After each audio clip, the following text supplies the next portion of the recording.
Selamat pagi, selamat siang, selamat malam Bapak Ibu sekalian yang terkasih. Hari ini kita bersama dengan seluruh gereja memperingati seorang santo tanggal 13 Juni, yaitu Santo Antonius Padua.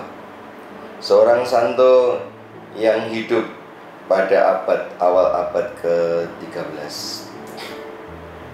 Nah, saudara-saudari sekalian yang dikasihi Tuhan, Santo Antonius Padua itu dalam gambar yang sangat dikenal antara lain ialah digambarkan ada bunga lili yang menjadi lambang ketulusan, lambang keikhlasan.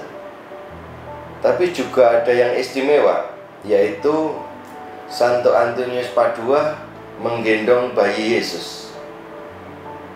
Kiranya tidak ada santo kecuali Santo Yusuf, orang tuanya, atau Bunda Maria, yang menggendong bayi Yesus. Nah, ini ada keistimewaannya. Tentu ini merupakan juga bagian dari pengalaman rohani Santo Antonius Padua bersama dengan Yesus. Kita biasanya mengenal Santo Antonius Padua sebagai santo yang menjadi pelindung bagi kita kalau kita kehilangan barang-barang, berdoa mohon pengantaraan doa Santo Antonius Padua supaya ditemukan. Nah, tentu ini juga tidak ada salahnya mohon bantuan pada seorang santo. Tetapi yang jauh lebih penting sesungguhnya, Santo Antonius Padua itu ialah penemu dari jiwa-jiwa yang hilang. Dan kita harus mendoakan saudara-saudara kita dengan pengantaran Santo Antonius Padua, mendoakan jiwa-jiwa yang pergi menjauh dari Tuhan supaya kembali lagi. Ini jauh lebih penting daripada sekedar mendoakan ditemukannya barang-barang yang hilang. Inilah santo yang kita peringati pada hari ini, seorang yang sangat cerdas, yang sangat pintar, dihormati di banyak tempat. Santo Antonius Padua menjadi pelindung juga orang yang merantau, pelancong, menjadi pelindung juga orang nelayan. Semoga berkat pesta Santo Antonius Padua kita bisa mendapatkan banyak rahmat dan berkat.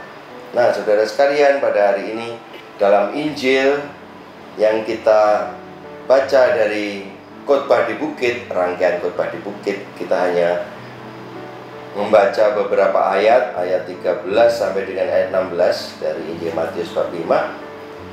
Kita diajak untuk memperhatikan, mencermati apa yang Tuhan Yesus katakan tentang kita. Tuhan Yesus bersabda, "Kamu adalah garam dunia dan kamu adalah terang dunia." Nah, ini identitas yang Tuhan berikan kepada kita yang beriman kepadanya.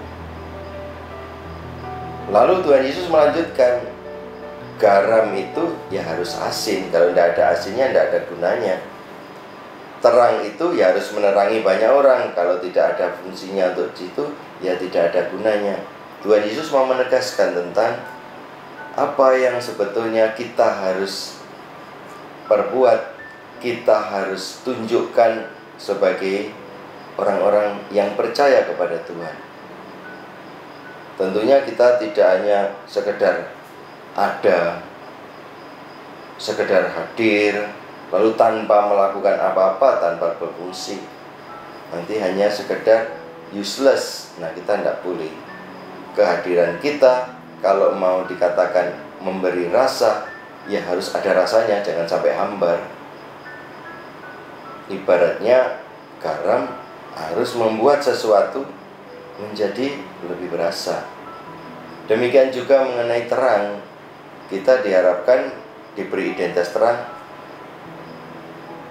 memerankan dalam hidup kita ini bukan membawa kegelapan tapi membawa terang. Dan itulah yang sebetulnya kita juga harus cermati. Saya ini oleh Tuhan Yesus diberi identitas itu, dan mari kita hayati, kita dalami terus supaya kita bisa melaksanakan juga peran ambil bagian sebagai garam dan terang dunia. Selamat menikmati perjalanan iman kita dari hari ke hari. Jangan biarkan hidup kita menjadi hambar, dan jangan biarkan hidup kita menjadi kelam gelap. Amin. Berapa menit, Jus? 7. Yang tentang Aku diutus